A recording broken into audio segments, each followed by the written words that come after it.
Welcome to Color Me Happy podcast. My name is Brandy Hofer. I'm your host. Thank you so much for being here. I sure do appreciate your time. Today we are talking about dropping stereotypes like they're hot and diversifying income with Jen Dwyer, a fellow artist and creative who is based in the States. Most of you already know that I have been and am a stay-at-home parent / studio artist for the past decade. And I'm proud that I've done it for almost a decade because that is saying something. That is something to be proud of. I have had the privilege of aging and getting through that part of my life, and gosh, I'm still swimming in it so hard. But I'm no longer having new babies or pregnant. So I feel like I've gotten past this milestone of coming out of the woods of sleepless nights, at least, kind of. Unless everyone's sick, then you never sleep again. But last night I got 9 freaking hours of sleep. I don't even know when that happened last. So those nights are coming more and more often, and then I feel like a superhero when I get to sleep. Which in my book, I actually talk about sleeping being like your number one priority. Actually, I talk about it in a lot of my classes and workbooks, and I always have a chapter about sleep because there's just nothing more important than having a routine. And anyways, this is not what I'm talking about today. It is important, so think about it. And most of you know that, but if you're just tuning in and if you're just a new listener, which our podcast has somehow doubled in the last 2 weeks, which is cool. I have no idea how, though. So I wish I could mimic that, but I don't know how it happened. So I'm really excited about it. It means that I get to help more people and connect with more people and meet more incredible guests to have on the podcast. So if you're just tuning in and getting to know myself and my family, we actually suffered from, early on in this decade of parenthood, we suffered some great losses and grief. I lost my mother while I was 6 months pregnant with my first son, Gus. And then shortly after I had my second son, Finn, we lost my father-in-law as well, suddenly. My mom's wasn't sudden, but a year and a half is kind of sudden, but with my father-in-law, it was totally unexpected. So my partner and husband and I went through, the most beautiful thing in your life, which is becoming a new parent. And then also suffering through intense grief, and grief demands to be felt. It's not something you can ignore. And the great example, and I was telling my friend the other day who they're going through a sick parenting thing, and I said, you can't ignore grief. You have to feel everything. You have to be honest with yourself, and you have to be honest with your kids. Gus was only 2.5 when he lost his papa, and he didn't have the words to describe grief. He didn't know how to tell everyone that he was sad that he also lost his grandpa. He was there though, and so Finn was 3 months and he didn't like the car traveling, so we didn't know what was going on. And I sent my partner and I said, you have to take Gus because he is just like a bright light, and he's so beautiful and he's so caring, and he will, trust me, just take him. And it took a little convincing. And after that, he said, I'm so glad we took Gus because we were just sat around and been in shock and been so sad. But he brought joy to everyone in the room, and it helped us get through it. And shortly after Gus started, because 3 is when they start talking, and he started to stutter, and I had immersed myself in these grief books, and with children specifically, and it said to acknowledge the grief and acknowledge everything. And then all of a sudden, 6 months later, when he had the words and he had the emotions to describe how he felt, he finally started telling me about how much he missed his papa. And it's just like my heart. This little guy was going through everything that we were going through, but he just couldn't tell us how or why. And so this is so off topic of today, but so we went through these intense moments, our family, and I can say that unquestionably that what we learned and what we took away, and I call this a gift of those losses, is that we learned that time is our most precious commodity and it is not to be wasted. We didn't choose those lessons, but so few lessons in life are of our choosing. So we will take away those losses, what we can, and try to live our lives in their memory to our fullest potential. We are tired and we are swimming in it, and we fight and we yell and we do all the things. We're not a perfect family. There is no such thing, but we are trying our hardest, and there is something to be said for that. Shifting gears to a more business mind, after I drop that on you, the biggest way I have grown in the past few years, and why this is important and why I can talk about this flowing off of or going off of what I just talked about, is money and growth and income in the things that you're doing and you love. And why is that? It's because money equals freedom. Money equals freedom to pursuing your passions. Money equals, it's not a bad thing. It's a very positive thing. And it took me so long to figure that out, way too long. And so that's why I want to share this with you today. Money means freedom to spending more time with the people you love and doing more of the things you love. And I want you to love how you're showing up every day and how you're making your money and supporting yourself. I have found growth and in that and strength in that over the past few years, and I really want to share it with you. And parts of those things and how I learned that was dropping stereotypes and many other things, of course, which I always talk about, and I really talk about really a whole bunch in my book, which is coming out so soon. I'm getting the hard copy on Monday, so that means I'll probably find mistakes because that's me. So it might be a few weeks after that. There will be mistakes in the hard copy. I don't know why I think there won't be, because there will be. Anyway, so there's no shame, and there is strength to diversifying your art practice or your business or whatever you're doing. And I actually came out of art school, and Jen and I really talk about this in this episode, with a ridiculous stereotype that artists could only be taken seriously if they supported themselves by selling art. So how do you feel when I say, and if you think this is sustainable, is you make one product and then you sell that product, and your income depends on you putting time into making that one thing. There is no business that really succeeds off of trading all your time for your income. Like, everything takes a little bit of time, but like creating art takes a whole bunch of time.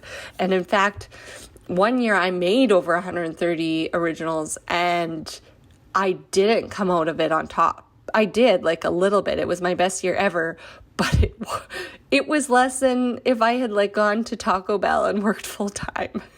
Like, seriously. So how is that acceptable? It's not. So why don't I deserve more? And why don't I deserve to get to the beach once a year with my family somewhere warm. That was one of my like very visual goals. When you do that sort of like mindset meditation things, that I was like, I would just love if in the middle of our terrible cold Canadian winter to get to a beach so I can float in an ocean and run on the sand every morning and have my kids just hanging out. Because when we go to a beach, they literally like, they just hang out for hours and hours and hours, because I have 3 boys and they're full of ridiculous amounts of energy. Disgusting amounts of energy. And I'm so grateful that they're energetic and healthy, because it helps me get outside and move my body more.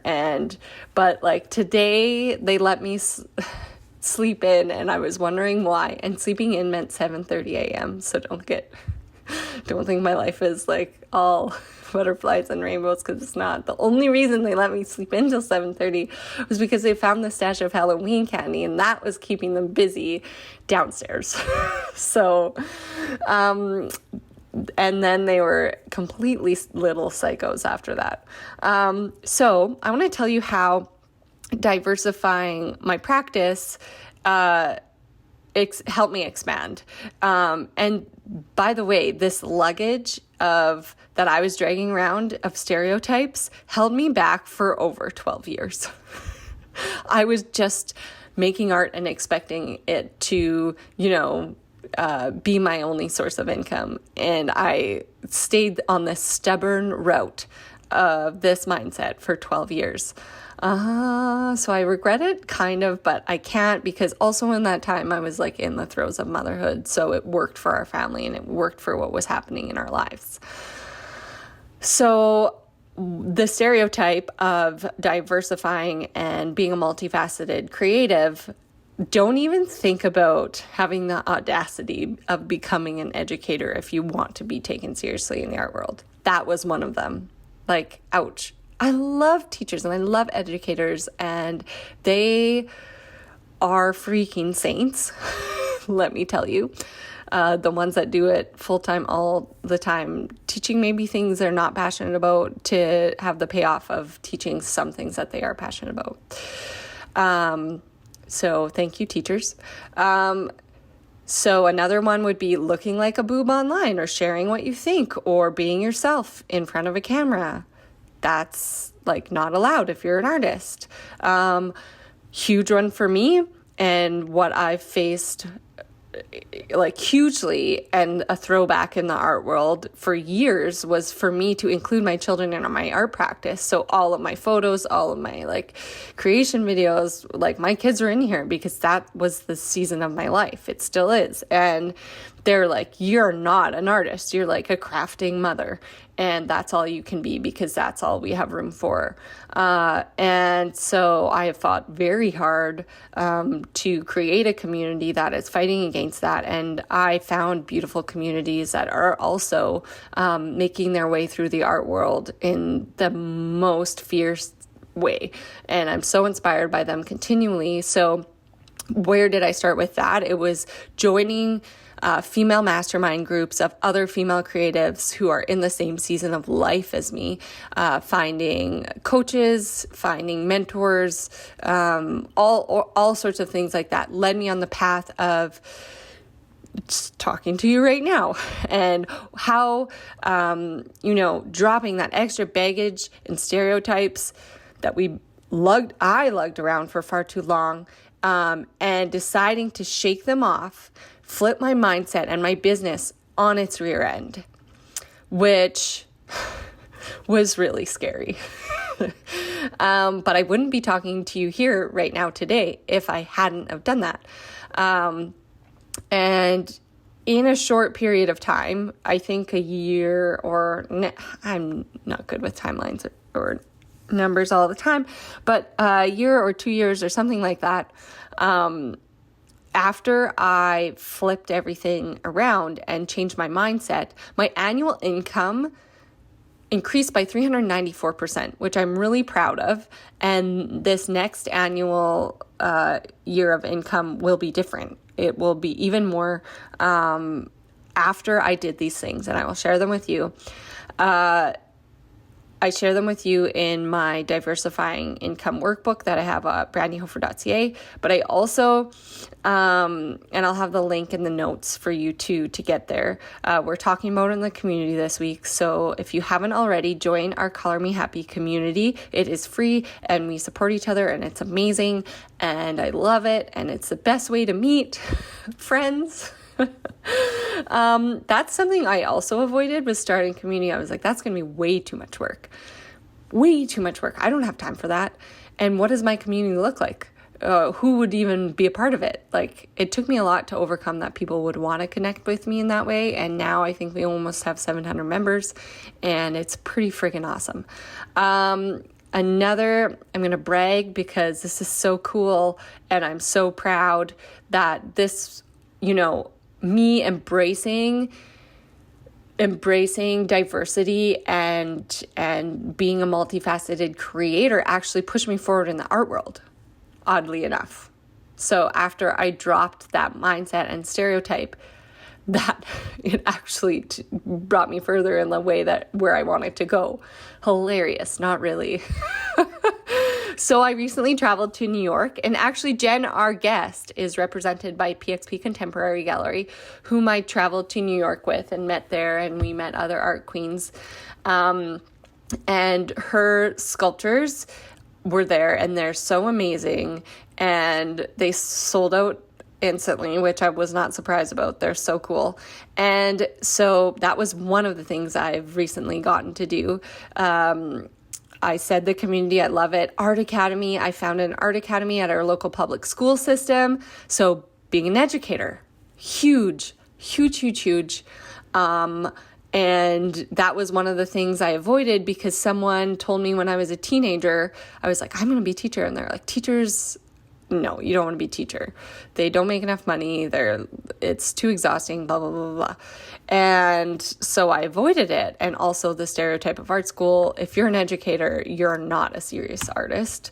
So I want to talk about being an educator because so the Art Academy I founded so I get to work with youth. I've also been volunteering with youth who have gone through trauma. So what I've found out and what I've learned from the women I work with for volunteering and what I've learned from educating youth, because I've never worked with them. This is my first time. So I decided to get educated on being an educator or working with youth. I've educated before, however, not in the same way and not with this age group. I was very afraid of this age group because it is such a transitional and awkward time in everyone's life and it's harder. So I was like, I want to work with really young kids because that's what I've been doing at home and I get it, I get them and I can do this. And they're like, no, we want you to work with the teens because we think it's more important. I was like, I agree, it is more important, but it sounds like 10 times harder.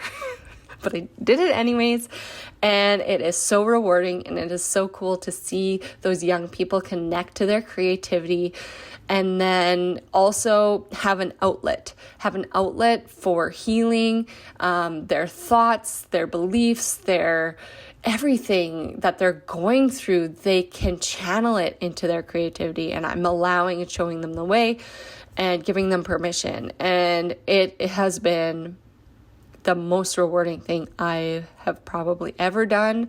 Not only that, but also this same year, what didn't I do this year? That's probably easier to list than the things I did do this year, was starting online classes. And our biggest one was the portrait class. I have met so many incredible creatives from all walks of life and all corners of the globe, and they are amazing and special. And the reason I came up with this course was because I was burnt out from creating. And the thing is I was like, the stereotype held me back, right? I was like, you have to, another thing coming out of art school was you can't share your process. Like, this is your secret. You can't have anyone else doing the things that you're doing because they're your competition. Could not be further from the truth. And I am so sad that it held me back for so long, because when I started sharing my process, it started helping others become more efficient, because I became in that burnout season and creating, I became very efficient in what I did, knowing my mediums, knowing my process, how to freaking create like 1,000 custom artworks in a short period of time. And I was doing it because it's the only way I knew how to support my family. So now I have helped other creatives, and our next class is to follow up with portrait class.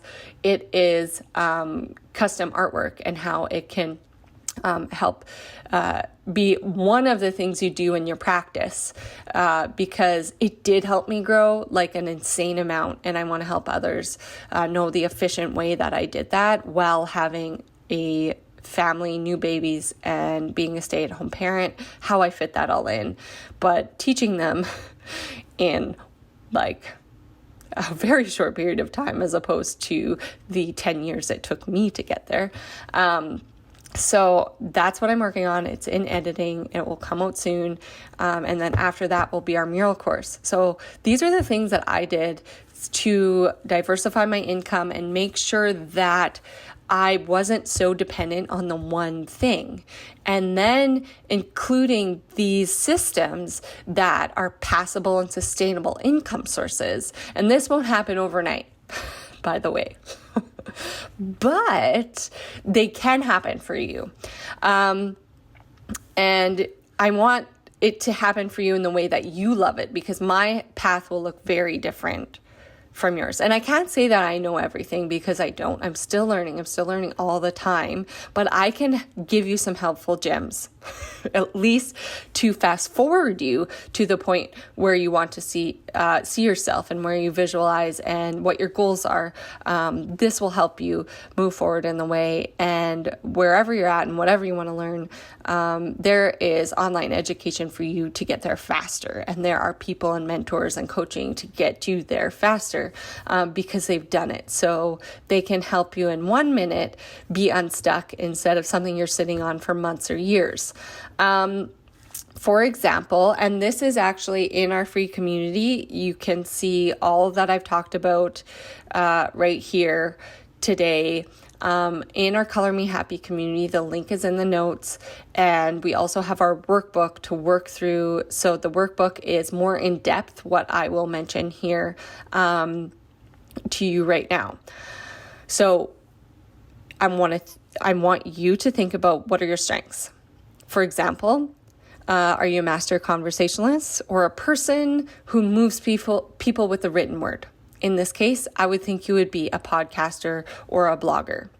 And you can create content on your platforms using your strengths, right?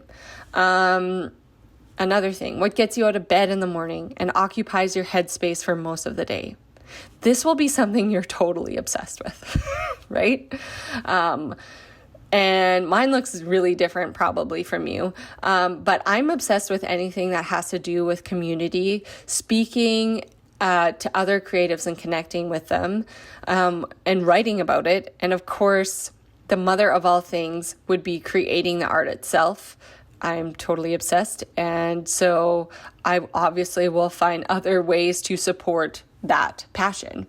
I am annoyingly stubborn about demanding spaces of time in order to get to my in-home art studio. So first of all, it's in my home because I'm a stay-at-home parent, and my windows of time, I can't leave my house for. So it's important for me in my practice to be able to sneak away for 15 minutes, maybe 10. That's how I wrote my book. So you need to think about the efficiency of your time and how you're using it. Demanding time from others in your life, so asking for help. I'm going to write that down. I didn't put that. Asking for help. Asking for help. So important. Asking for help, right? You have to ask for help. We cannot do it all, and we shouldn't. We shouldn't. We are doing enough. And if you are a female woman or identifying female, you know what I'm talking about. The to-do list is like never fucking ending. And it occupies our headspace. I want you to write it down and get it off your chest and find ways to get help. That's probably number one.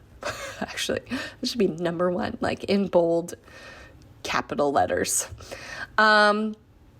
So that was my one thing I freaking hate doing so much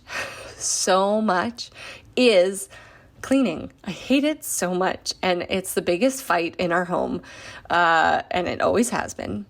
If you don't fight over cleaning, you're not a human. I could tell you who is doing what and when. Or you've got it figured out. Tell me how you do it. Okay? The first year of being with your partner is the hardest because you have to like divvy out who's doing what, right? You have to figure out your system for whose job is whose and where you're going to like partner up and work together, right? So what did I do to help to find more time and energy, right? Energy is I hired cleaners once a week. And I fought for this. My partner was like, we can't afford that. I was like, I don't fucking care. I don't care. I can't keep up to all of you. You're disgusting. There's poop smeared on the window here. And you pee everywhere. Everyone pees everywhere. And I'm not doing it. I clean enough already. I clean the day to day, which is an insane amount. So when it comes to bathrooms, toilets, floors, and windows and dusting and all, I don't even want to talk about it because it's the worst. So I hired cleaners once a week before I could afford it. I made a way to afford it. And by freeing up that time and energy, I found a way to afford it. I diversified my income and created sustainable and passive income sources. So sometimes I wake up, or actually all the time now, I wake up and things have sold. It is cool. It is exciting. And it took me a long time to get here, almost just like yesterday. I was like just really working on saying aloud, I love money and it makes me feel good. And there's still shame in like parts of my body when I say that to you now, because it was like not something we were allowed to say or do, or money is not important. Money equals freedom, remember? And it's all around us. So there's something to be said about that. So are there ways that you can diversify your income? And I talk about, this is a whole chapter in my book, how jealousy is not a bad word. Jealousy is a way of telling you that, and we talk about it a lot in the podcast with Jeff. He's a fellow author, bestseller, actually featured on Forbes. We've talked about this a whole bunch. So tune into that episode. The feedback for that episode was amazing. What was it called anyway? Episodes. I have everything tabbed up because I'm a multitasker extraordinaire. Jealousy, this is hilarious. Jealousy is not a bad word, is the title of the podcast. So you will not have a hard time finding that one. It was a few episodes ago, 4 to be exact. Jealousy is not a bad word, with bestselling and Forbes featured author Jeff Hilderman. And to like pump up coaching and mentorship, Jeff showed me how Amazon worked and launching a book and all that stuff. He shortcutted me to knowing how that system worked. And he was amazing. So tune into that podcast because it is a gem. And jealousy isn't a bad word and I was jealous of Jeff. And we talked about that in that episode. I was super jealous of him writing a book. And at that time, I was a full-time artist and mother only, what I considered myself, with my limiting beliefs, was that. So why was I jealous of Jeff, who was an author?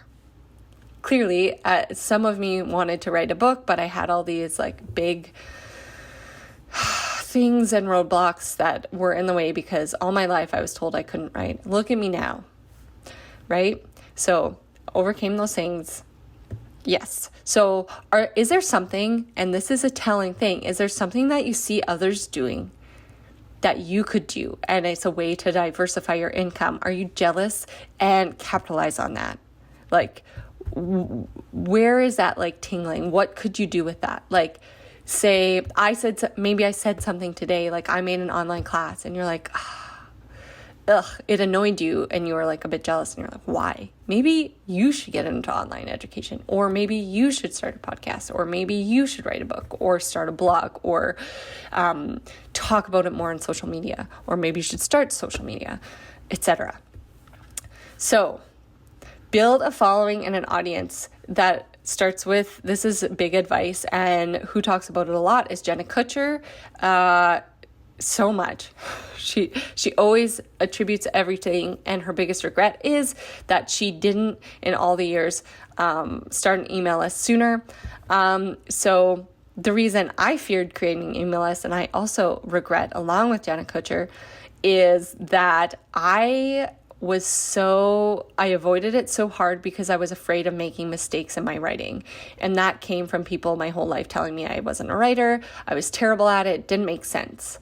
And it took a long time to get practiced at it. And actually, I realized that I was a narrator and a storyteller in posting on social media. And I realized that everything I was doing was prepping me for what was to come. So then it was only like 3 years ago, I started an email newsletter. So yes, and to overcome that burden and luggage I was carrying around of that fear, right? So I started it. I love it. Our email list is Weekend Inspiration. It's only once a week, and it has what we talk about on the podcast every week. And it is inspiration to help you keep going. And what did I say? What did I say about my book? I said on the back cover, I said, Oprah and Reese haven't reviewed this yet, but here's what I can tell you. Life is hard, and this will make you feel a little less alone. So that's what our email newsletter is for. It makes you feel a little less alone. We're all humans, and I share my flaws. I'm not good at everything. I'm still learning every day, and I love that you're here, and I'm so grateful, and this has been such a beautiful journey. I wouldn't have it any other way. Obviously, I did talk about some things that took far too long for me to learn, but I learned them in the end, okay?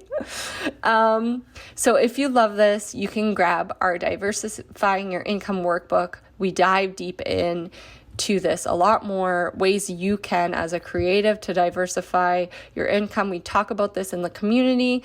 This week we're talking about it specifically, and tune into the rest of this podcast with another beautiful creative who I admire, and she was so great, and I really effed up. I thought we were interviewing a different Jen, and I prepped for a different Jen, they both were Jen D's. So again, I'm human, and I screw up, and I will admit it. So thanks for being here, and enjoy this episode, and we will chat soon, friends. That's all. So welcome, Jen. Thanks for having me. Thanks for coming. It's so nice to meet you. Yeah, and I'm just going to be super honest. I have not prepped for this podcast at all, because I confused my Gen D's. we can do another day too if this is like No. Okay.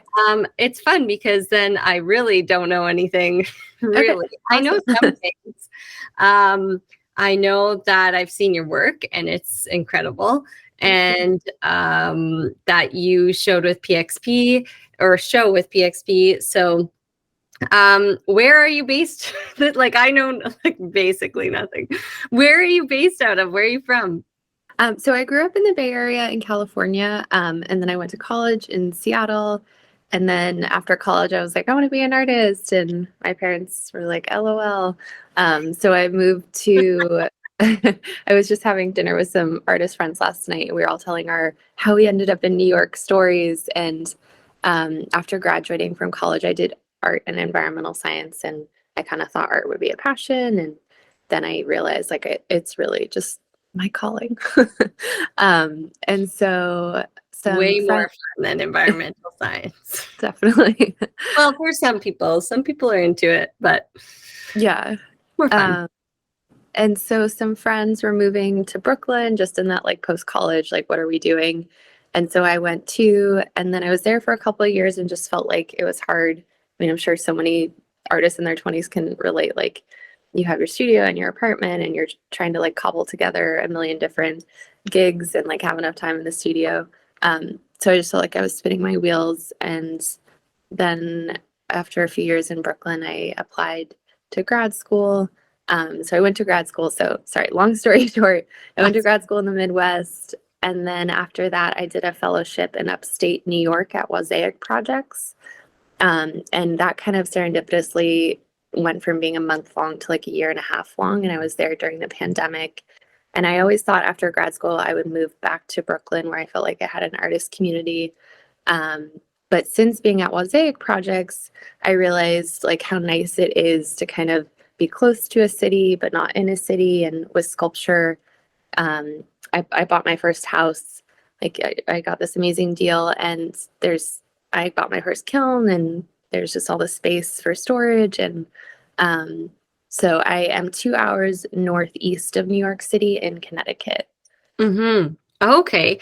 Yeah, there's one thing to say about like city living is great and all, but um and I did live in this city once when I went to school, and New York is something else. Like I know I could never ever live there. It's just like way too much noise all at once. Yeah. It's way too stimulating. And then I'm like here in the quiet Canadian prairies, and it's like it's quiet. Like you can't hear anything ever. And I would never sleep in New York. Peaceful. And I never slept in the city either because like it was so loud. I just yeah, you know, Yeah, you it find is. somewhere it I just find it, right. I do really kind of love this space I'm in right now in my life where I'll go to New York a couple times a month and get this like surge of stimulation and then come back to the country and just kind of like go back into my little Great bubble. balance. Yeah. And like for us, space is such a big deal. Like Yeah, it's, you know, and you're not paying for an extra studio space or anything like that. Like literally you can, well, we built one into our home, or you can like that's what figure I'm out a doing room too. or Yeah, space. And I'm turning the first, I moved into this old farmhouse built in the 1850s, and it's like over 3,000 square feet. And I'm turning the first floor into my studio slowly but surely. no way. Are you posting about it on social media? I should You like, should. I'm such There's a nothing perfectionist. people love more than a good DIY, like restore before and after project. Like Oh, my that's friends. comforting to hear. I feel like I'm Oh such a yeah. perfectionist, and like half of it's a hot mess and half of it looks really amazing. So I'm Well, like, it will like this is what it looked like. This is what it is turning into because I'm creative and amazing. My friend's a big DIYer and she lives 15 minutes from here, and she's just like she's viral, like insane. Like her videos get millions of views, and she's just doing DIY, and she's doing a great job. She's very funny. So not everyone can do what she's doing, but like yeah, people love to see real life moments and what you're doing and why you're doing it. I love your page though. Like your work is so beautiful. Were you more focused on the painting, or like did you start kind of did you always do both of those mediums painting throughout? is very recent. I got into ceramics like seriously in high school. I have a couple of different learning disabilities, and I'm a highly sensitive person, so I felt like both like for my like sensitive nature, I was like, oh, like clay is so calming. And then art was just kind of the first medium that just came really naturally to me, and I felt like I didn't need to, work really hard for like mediocre grades. And so I did ceramics in college and then grad school and different residencies and fellowships. But then 3-ish years ago, I started painting when a huge sculpture blew up in the kiln. And I was like, I need a break from you. Oh no. Clay is such risky business. um, and so it felt similar too. I think for a while, like 5 to 10 years ago when all the painters started getting into clay, I felt like I was like, what are you doing? But now I think I really get it. And they're both very meditative mediums. And I've started oil painting in the past like year and a half, and there's just like a similar feeling of kind of like losing track of time, it being pretty slow, very process oriented. Yeah, there's so much process. So do you think that like that must have been so important to you as a young person to find that connection? I recently started an art academy through our public system, so I get to work with that like age group of like, it's such an awkward stage. It truly is. And so this is a first of its kind for programming. So I'm really excited about it. And it's something I didn't have. Like you said, you started ceramics like quite early. Like Yeah. we had like a museum that had programming, but we never had it as an option in school or anything like that. It's very small. So yeah, do you want to talk about how integral that like connection in that moment was for you, or talk a little bit more about it? Yeah, it definitely, it was huge. I felt yeah, I think I'm sure plenty other artists can relate to just being very shy at a young age, and I felt like I just like had like crippling shyness growing up. And so I felt that I could do something that just made me feel really comfortable. And the ceramics, we had a really amazing, I was really lucky to have a really wonderful ceramic high school teacher, Beth Cedarstrom. And she and her sister was the painting teacher. And so my brother was in the painting class and I was in the ceramics class. And both art rooms were like a very social place. And so I felt like I could just, you know, make my sculptures, work on the wheel, and it made me feel like safe. And then it also was kind of this communal environment. So yeah, it was Where you really, could talk or not. yeah, exactly. You just kind of like felt comfortable doing whatever. Yeah.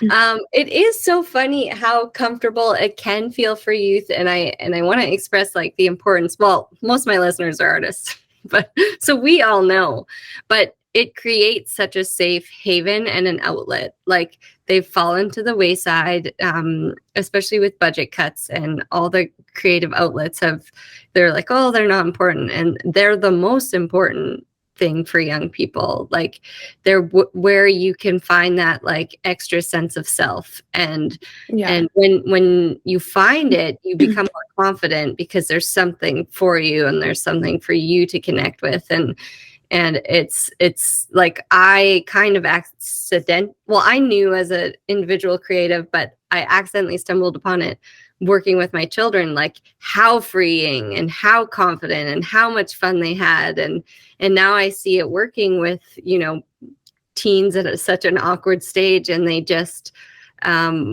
feel so at home there. One girl she took off her pants. I was like, no, pants are not, she had like volleyball shorts on underneath, but I was like, pants aren't optional in Art Academy. Like We're not that open. We're maybe too comfortable, actually. We're going to take pictures out of we made like a big painting together. And so they all came to my studio and like squirted paint on it all at once. And then they left and I was like, I don't know what that was for. And then just kissed away my bucket of paint. But it was fine. I was like, this is fun. And then it ended up being really beautiful. And so I stretched it and framed it, and now it like forever hangs in the school. So they were really proud of it. It was huge. So I'm glad to hear that you had that opportunity at such a young age, because probably those sisters were the reason that program was so strong. I think so. And it was just like a public school. I feel like I really lucked out. And my brother is also an artist too. And so, yeah, it was like a very special experience. Oh, wow. So so you're both involved in the art world?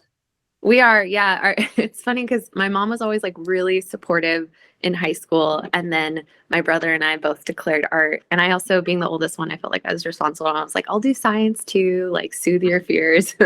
And then after college, when we were both like, all right, this is going to be our profession. I think that's when our parents were like, oh dear, what did we do? Yeah. But now I'm 34 and my brother's 32. So I think now that we're a bit more established, it's different. But yeah, we both are.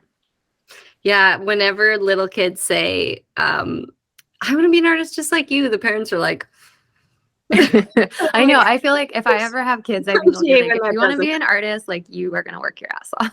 Like, Yeah. you can do it, but You have to be so motivated, like self-motivated. Like it's not for sissies, that's for sure. Like yeah.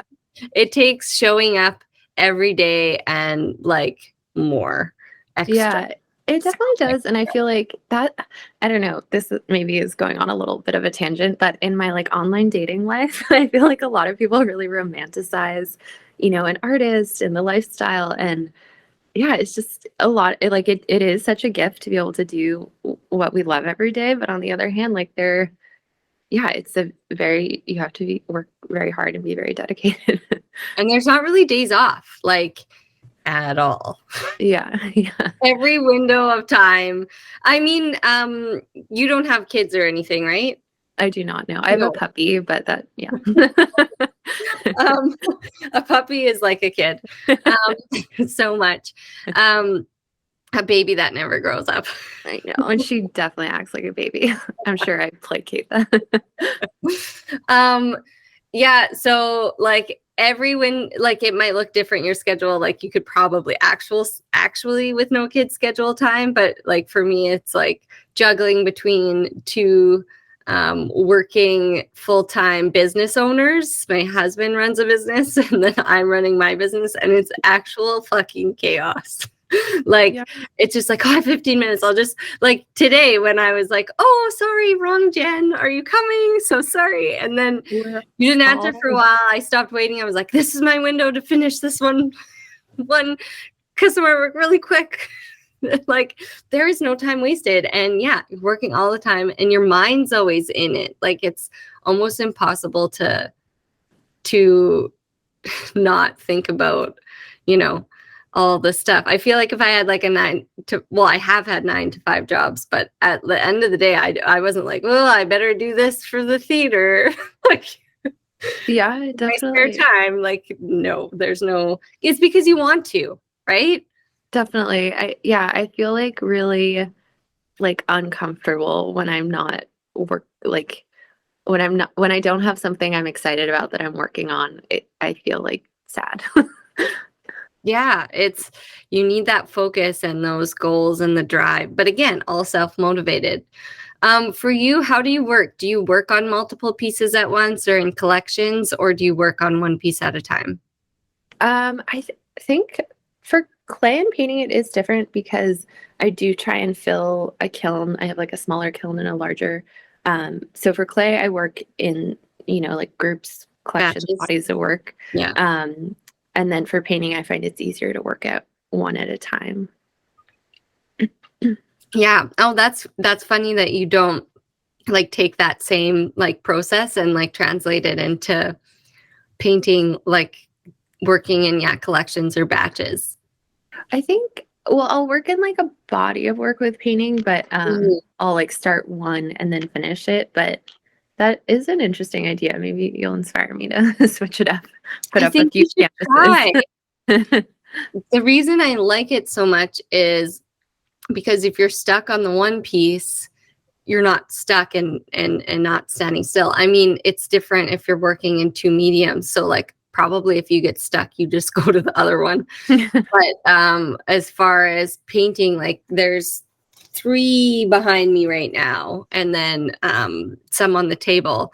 And in university, I actually started doing this, and it was like an aha moment sort of thing. I wish I could remember them. I'm like clearly bad with names because I effed up our podcast today. No, Mark. Mark, he was a professor at NASCAD, and he was my studio professor or whatever. And I was stuck on a painting for like a month, which is way too long. Like that's too much time. And I showed up. I was still in the studio. I was just doing nothing, which I'm a busybody, and so that wasn't like normal for me. I could not get past it. And he's like, next week when I come here, I want 6 paintings on the wall. And I was like, that is ridiculous, but I'm so type A. that I was like, all right. And it like broke out into this whole collection, which ended up being my grad show. And I love like that. that was the moment where like that has been my way of working ever since. And Were they all the same size, or no, were they different sizes? there was like 3 big ones, and there was like in the end there was like 11 or 12 or something. Lots on paper. Like have you ever worked on paper? Have you ever thought about that? Yeah, I do a lot of watercolors, and that will be like the start of a painting. Yeah. Yes. There's something so freeing about like that uninhibited, especially with watercolor expression. Yeah, yeah, I agree. I feel like it's nice to like flush out ideas and be like, all right, I feel this one sticks. Yeah. Okay. So you combine your painting with like not just on canvases. The ones I checked out today, I think you were standing by these two like amazing. I don't want to call them tables. They're probably called They are something. tables. They're my Okay. lady tables. They're It's my like, glass ceiling lady tables. yeah, so stunning. And then you had a painting too. Mhm. What was that opening for? That was my first solo show that I had this year in March at Dinner Gallery in New York.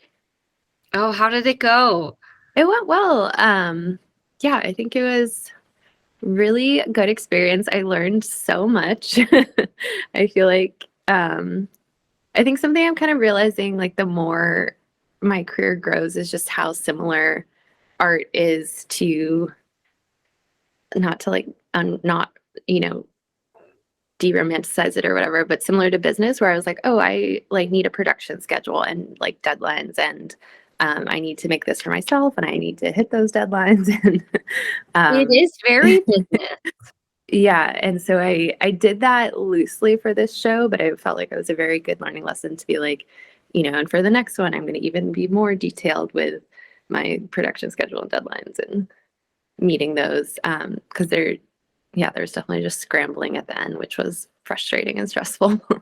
Yeah, I think no matter how much you prepare, openings are always like uh, they're so stressful.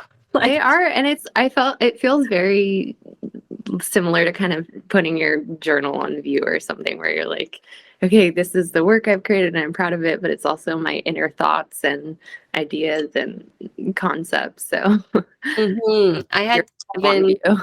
yeah, I had Kevin Lito on, and he's a big muralist. And that's kind of why he went into, well, it kind of organically happened, went into murals, but he just like couldn't handle the whole, make the body of work and then show at the gallery and then not really coming out of it, you know, so on top. And it was years and years and years. So his work is incredible. So I'm sure like one day he will transition back, and he still does studio in the winter because in Canada, like, well, even in the States, the mural festivals are more like spring, summer, right? So, I had a question for you about, oh yeah, business. Did you learn business was that like a thing when you were in art school? No. Isn't And that insane? I still remember and I think to be fair, like I've thought about this a lot over the years. I graduated a bit over 3 years ago from grad school, and I remember in an art history class, I can't remember what we were learning, but like it felt like we were on a discussion which felt safe to kind of like spark the question of like what's next, like, you know, as our professor, like what is, you know, can we talk about like future opportunities? And I think just like so many art professors, just they're training other art professors. And so I think there's just, it's not that I would imagine they don't want to teach kind of the professionalism and how to be a professional artist. It's more of a like lack of knowledge is my theory. And maybe that's controversial. But no, we didn't learn anything. I went to University of Notre Dame and it was very like heavy on the academics, which I think really has helped me overall. And I loved that it was like a very like research heavy school, but definitely since graduating, there's been a ton of just like self-education on different things. And I think that's something I really think about now in my practice is how to really think outside of the box. And I love working with galleries. I think it's, a really wonderful opportunity to collaborate together in a partnership and, present like your best work and whatnot. But I just don't know how sustainable, at least for the galleries I'm working at this point with my career, is. So I also will do, smaller work releases from the studio and online and commissions Have and to. a bit of teaching. And so I think, yeah, that's something I guess if any younger artists are listening, I would just say, similar to galleries and museums that have an amalgamation of income streams, is you're still like, you are a successful artist with those different forms of income streams. And I think there is a little bit of a stigma of like, unless you sell exclusively through galleries, like you're not a real artist. And maybe that's just my own weird programming I received somewhere. No, I feel that entirely. And I bet there's a lot of people nodding along like, yes, thank you. There is a stigma around it, and it was in art school. I will confirm it, and I've confirmed it with many artists. And it's kind of like the example I gave with the painting, being stuck on the painting. And then when my practice started to thrive and I was stuck on that painting and stuck on the stigma of we can only make art through selling through galleries and this one way, I was drowning. And as soon as I opened up, and this came with like meeting community and finally finding my community and meeting other multifaceted female creatives and seeing how they were thriving and succeeding in business, but still showing through galleries and exhibiting and being successful in so many different ways. And I wish they would communicate that to students in school, because it takes a while to learn on your own, right? Absolutely. Yeah. Sorry, can you hear my family? I can't, no. Yeah, oh my goodness, great. I just heard it, don't hit me. Oh. Which they love to disrupt my podcast. It's amazing. Real life. It is real life. I didn't even know anyone was down here, which is good. Okay.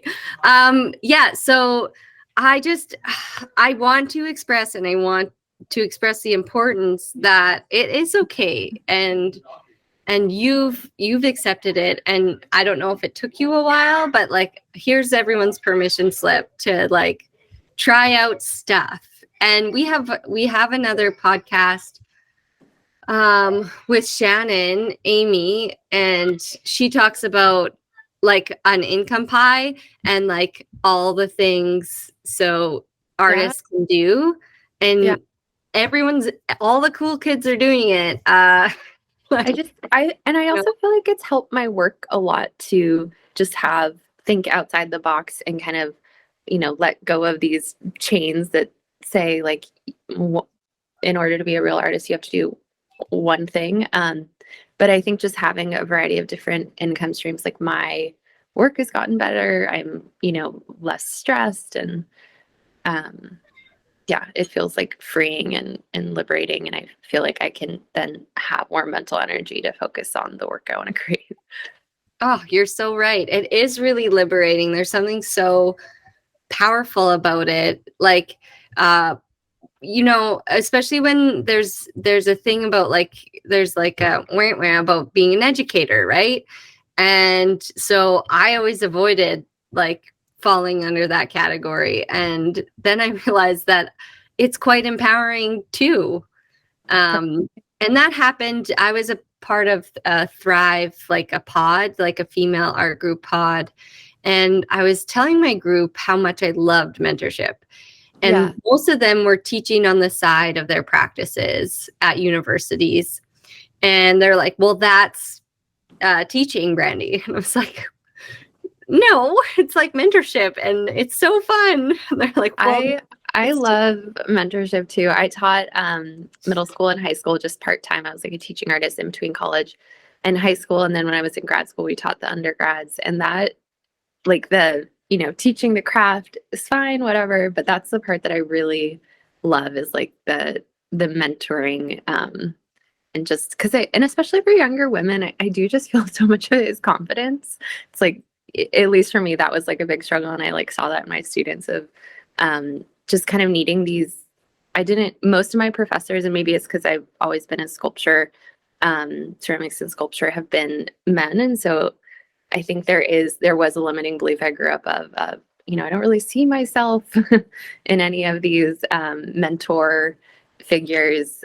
And that's something I've been thinking about too recently of how exciting it is that it does feel like there's a really um, just so many amazing female artists today. There is. And I mean, that comes with, the growth of social media. And we're around the same age. I'm 36, but I didn't get my MFA because it would have taken me moving out of my small place and away from family, and it wasn't going to happen because there was no place for me. Like, even if I had my MFA, like there's no university here or anything, and I just wrote a university transfer course somehow.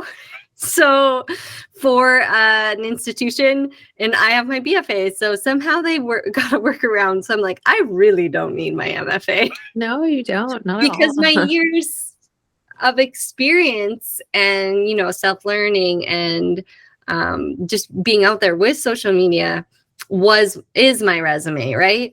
But I felt like I was like wandering through a desert, and as soon as like the like Art Girl Rising and all these things and the Art Queens and all these groups came out, and it was just like, yes, it was like an island in a desert, and there was so much water and friends.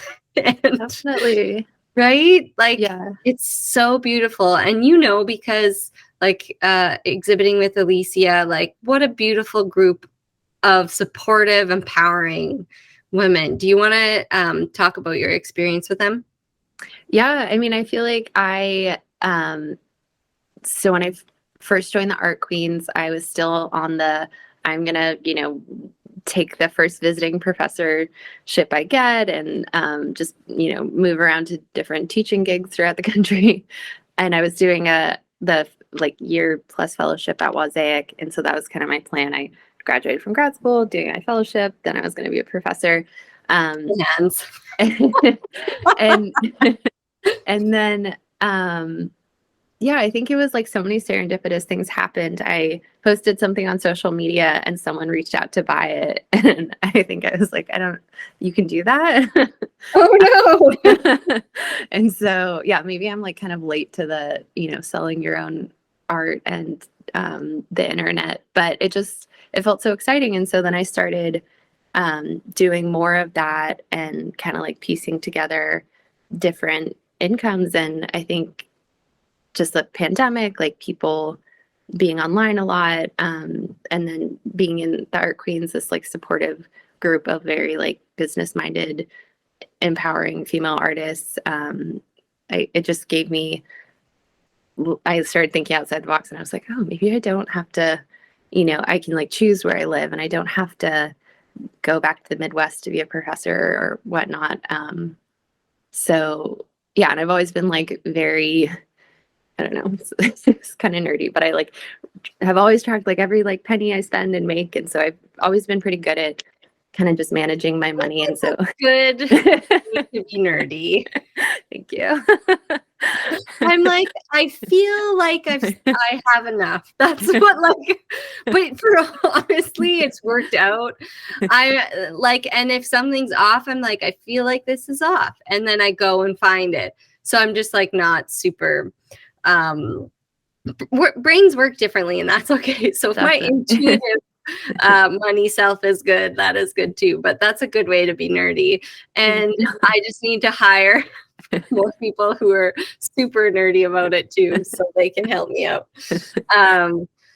Which I have. I do have my ad woman, Kelsey, she's like, oh, I just love seeing the stats and the numbers. I was like, ooh. No, I feel like such an intuitive person. Like I'm a Pisces. I like make all life decision based on feeling. But when it's something about like, I don't know, I think I grew up with a lot of scarcity. And so I think when it comes to money, I'm like, I'm gonna be on top of it. Yeah. Oh, we were poor. So, but again, the intuition has worked thus far. Definitely. So, whatever works for you. I do have to wrap up. Which I'm so sad about. I feel like I could talk to you much longer. But I have an appointment and another podcast today. It's like one of those insane, and I have to go to the framing store and the post office, and one of those crazy artist days where at the end of the day you're like, oh my gosh. So, how do I do it slash all? motherhood. Slash motherhood in there, everywhere in between and all night. It was super nice meeting you. Where can everyone find you? So you can find me on my Instagram, Jen_Dwyer_.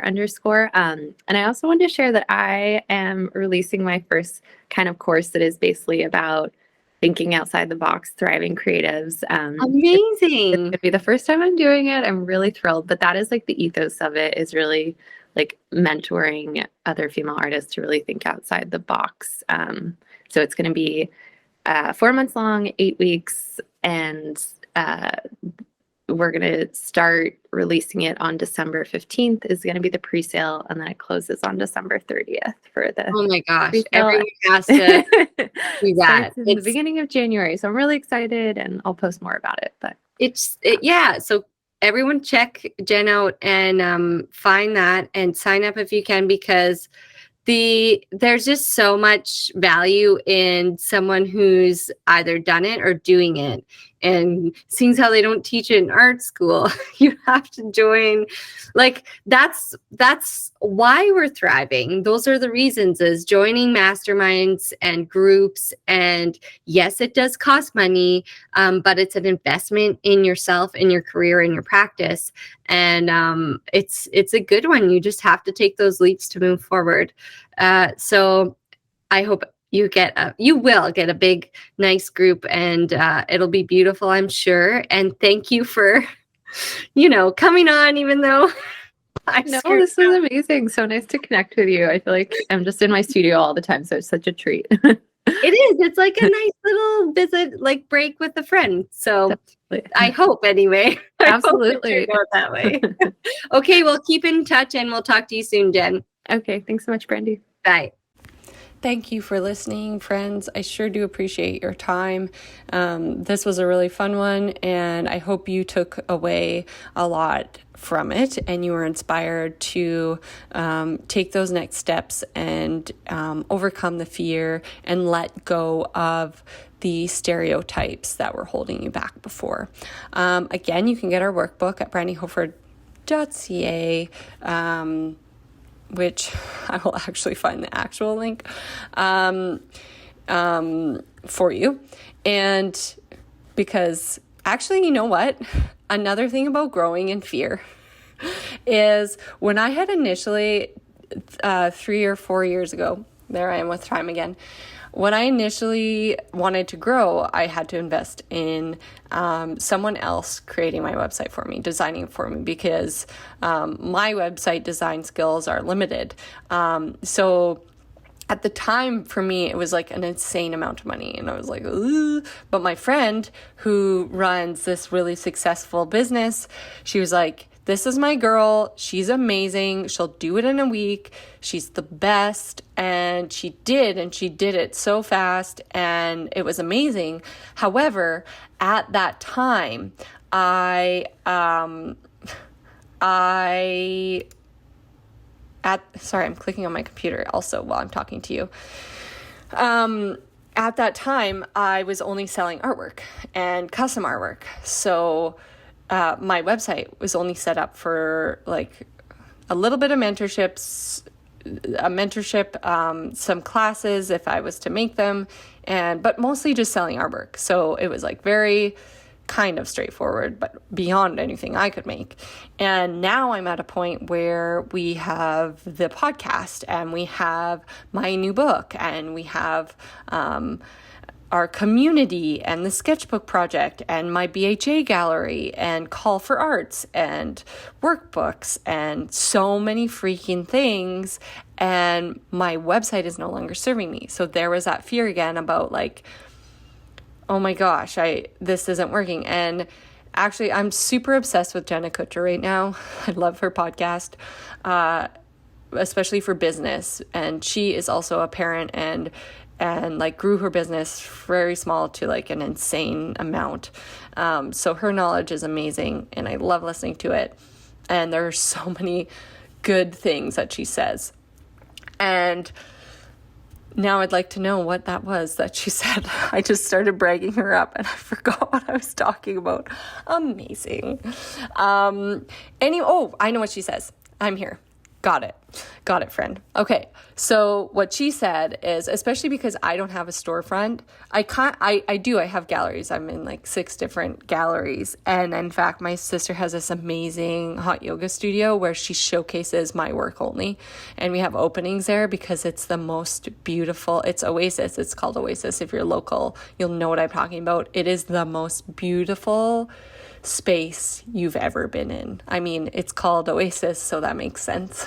It's full of like greenery and good feelings, and it's warm, and it's the best place ever. And she has allowed me the luxury of selling my work out of her business. So I do kind of have a storefront, but not really. Like, if we're really talking about all the things I offer, my website is my home. And Jenna specifically did an episode on websites. And in fact, I will bring my friend on here to talk about websites with you guys because it's such a big thing, and I will be in the throes of it in the next few weeks. So I will be obsessed with talking about it. So stay tuned for she has Live, Learn, Dream. So I'll have her on again. And she's the reason I started on YouTube, and she's the reason I started my community and everything. Like, she's like, you're doing a book, you need this and that. And like all her advice. I couldn't do a website at the time. This was a discovery call with her, and I couldn't do a website at the time because I just paid to get one, and it was to sell art. And honestly, all the things she was talking about after what I had already just gone through, with the like transitioning to just selling art to doing all the other things, I hadn't done the things yet. So like the income wasn't rolling in. The Art Academy was 2 years away from being if they were going to do it or not, and all this stuff. And I was like, I just have to be patient. And finally I've hit a point where I could do it, and I could take that brave leap and say, yes, I can invest in myself and invest in my home. So Jenna talks about it. Your website, especially if you don't have a storefront, is your home. It's where you welcome your guests. It's where you treat them to snacks. It's where you chat on the couch, and your website has to reflect who you are. And my website has served me. It's still serving me. I'm sure you've been on it. And it does what it needs to do, except just like me, it's like a creative mess. If I look around my studio right now, it's an effing mess. And that's what my website looks like, because I'm not a website designer or anything. And I've taken what someone gave me and made it into my own. And it's a little confusing with like communicating to my audience what they want. And sometimes I link up the wrong things.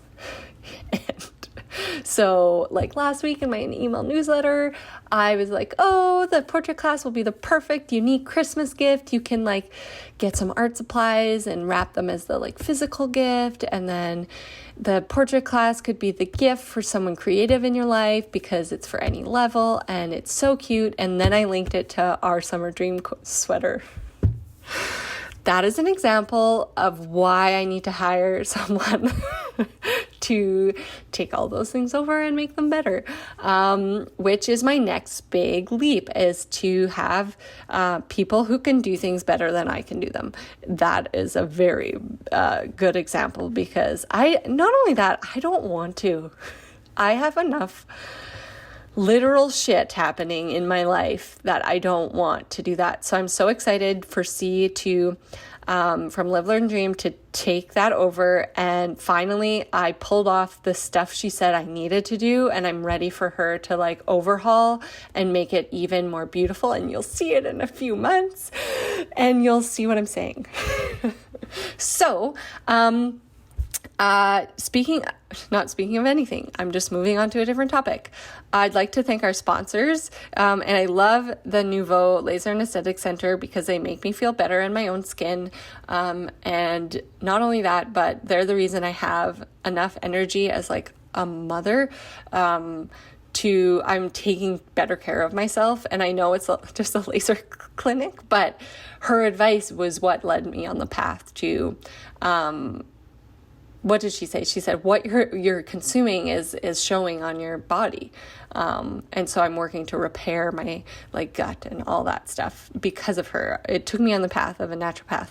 And we will actually be talking about that either next episode or the next one. We meet with the founder of the Beauty from Bees, which is crazy. So she was also a stay-at-home mom who just wanted safe products for her kids, and now it's like an insane huge business, and she's so passionate about it. So stay tuned for Michelle from Beauty from Bees, who will be on soon. So Vanessa gave me a big list of myths and facts about skin care. And I love them because they're just so interesting to me, because I'm a total dork when it comes to that, and I can go down a rabbit hole. So myth, a good esthetician can cure your acne. And this is exactly what I'm talking about. I went there for acne. There is no cure for acne. But finding the trigger for your inflammation is the best way to take your acne into remission and also keep up with a healthy skincare routine along with dietary supplementation where needed. Will provide your skin with the defense it needs. Okay, so I went from like having like hormonal breakouts, like the odd zit, to like after and during my last pregnancy, like full on second pregnancy. It was the second one. God, time blurs together when you have multiple children. So much acne that I had so much scarring, and that's why I went in to see them to take care of the scarring.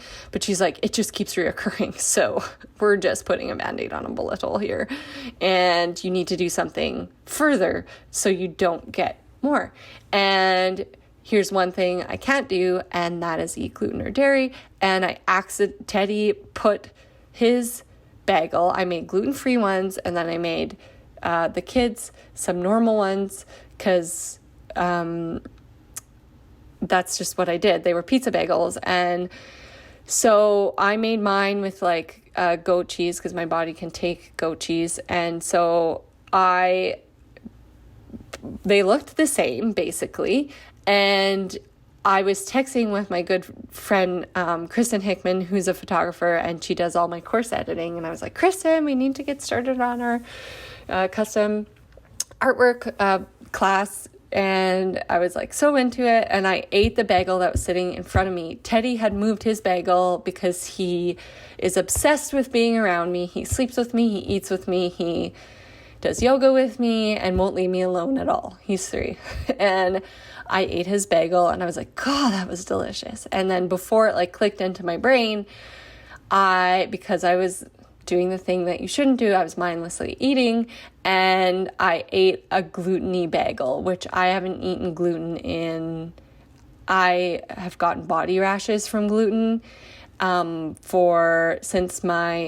these things can shift with your hormones. Isn't it nice being a woman? These things can shift with your hormones and stuff, and or occur in your 30s. So it's not like something you were necessarily born with, but gluten intolerances can happen at that stage in our lives, and it did. So I've been like 6 years gluten-free. So I ate the fucking bagel, and I was like, surely my gut is all healed up and it'll be fine and nothing will happen.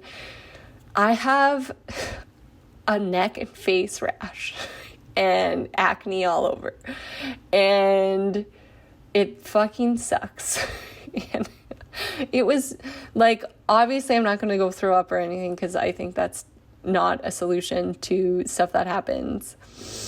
but it sucked. So I don't even know what the conclusion to my story, but I'm really grateful to know that at least I know what causes everything. The neck and face rash are brand new rashes, by the way, and they're still here, and it's 5 days later.